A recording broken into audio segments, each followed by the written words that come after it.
All right. All right. Let's jump in right into the interview, sir. Just to loosen you up, I've got some interesting questions for you. What was the weirdest thing anyone's ever asked you to sign? Weirdest thing, man, there's been so many. I'd have to go jog my brain. I've signed everything from bras to dashes on pickups, gas tanks on motorcycles, every kind of weapon you can imagine, from bow and arrows to 50 cal, every kind of knife. There's so many of them, I don't know. All right. Whatever's special to someone's what they want signed.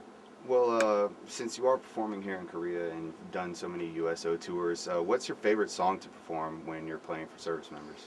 You know, it's a break for me to get to do some of these because we don't do them. We do a list of hits when we play at home.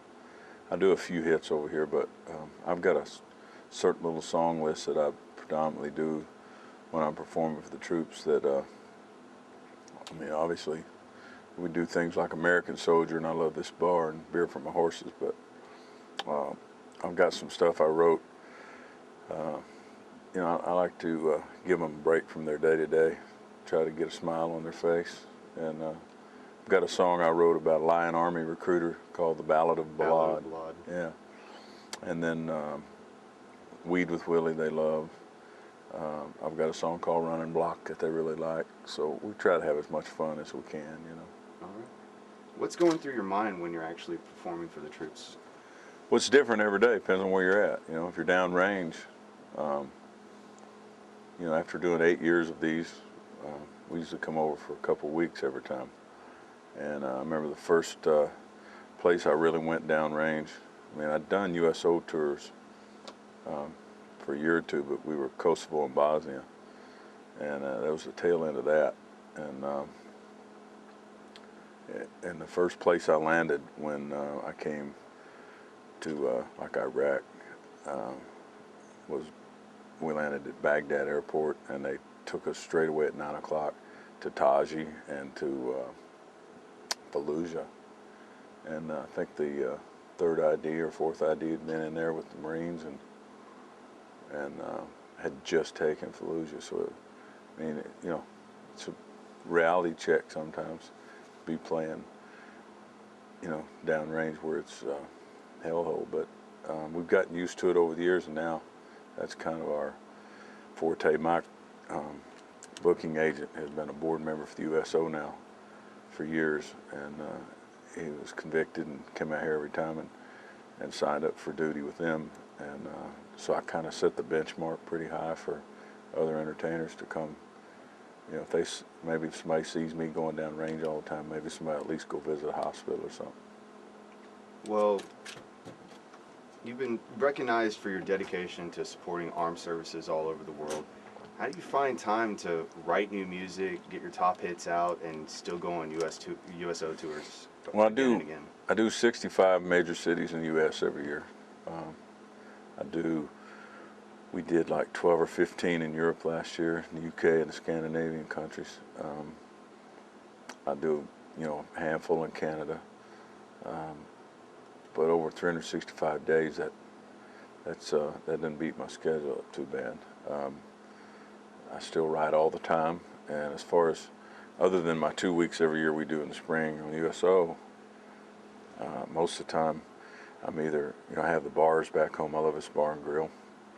We have about 7 of them now. Detroit, Vegas, 2 casinos in Oklahoma, Oklahoma City, Phoenix, Minneapolis, Pittsburgh, Boston. We'll have about 32 of them in the next 3 years. They're really doing well. But on all the contracts I signed to build them, I always put the clause in that they get, anybody that shows their military ID gets a burger and beer on us. So we try to take care of as many of them as we can, and also at the show. So that's kind of when I'm not doing USO. You know, I have either the guys at the show. A lot of guys will come to my shows back in the States and wear their camo up there and jump up on stage and stuff during American Soldier. And we've had a lot of good times with that. But I've made a lot of good friends doing this. A lot of your newer music revolves around soldiers and service members. Where else do you draw inspiration from? Life, just, you know, even the unfortunate songs come from life, but they're little pieces of, you know, things that you experience, and maybe not the whole song every time, but at least the idea, you know. Somebody will inevitably always say something that will spark a little light, and you'll build a song around that idea, but it's still, you gotta be out there living it to find it. Right. During 2008 concert in Kandahar, Afghanistan, you had to stop during your performance and take cover because of mortar fire. After the all clear, you went back to the stage and picked up right where you left off, and you finished the concert. Why go out and strap on the guitar again instead of calling it a night? We weren't done, man. We we were the part of the show in the middle where we have the most fun with the enlisted guys and girls is when we get to Weed with Willie and Run and Block and some of that. And we had just kicked into Weed with Willie when the bad guys showed up. But what's really neat was I met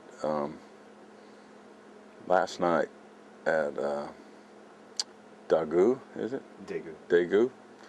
I met a guy that was there who had to leave the concert and go out on patrol, and he got shot and was awarded Purple Heart that night by President Bush.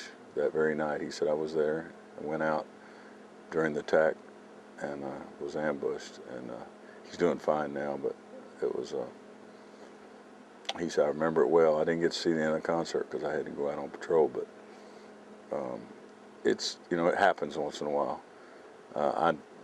I've learned to trust.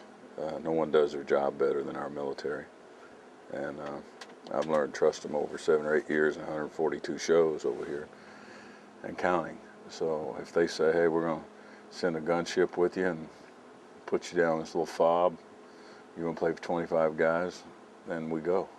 If they're willing to send me, then I know they're taking pretty good care of me. Now, with regards to that, you have been coined as saying, if the USO can get out there, I can get out there, and you came up with the idea for USO in a box. What was the inspiration for that? Just seeing some of those, you know, those plywood fobs, man, and knowing how, you know, some of those fobs. Most military people know this, I guess, but some of those fobs are like 45, 50 minutes from air support.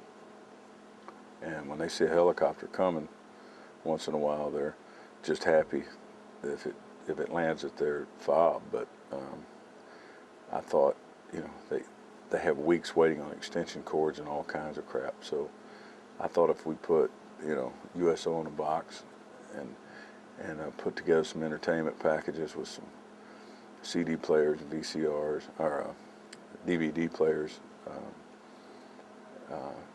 get them a kit together that can entertain them when they're down, that we could have those boxes delivered to various places that you normally do without, and it went over pretty big.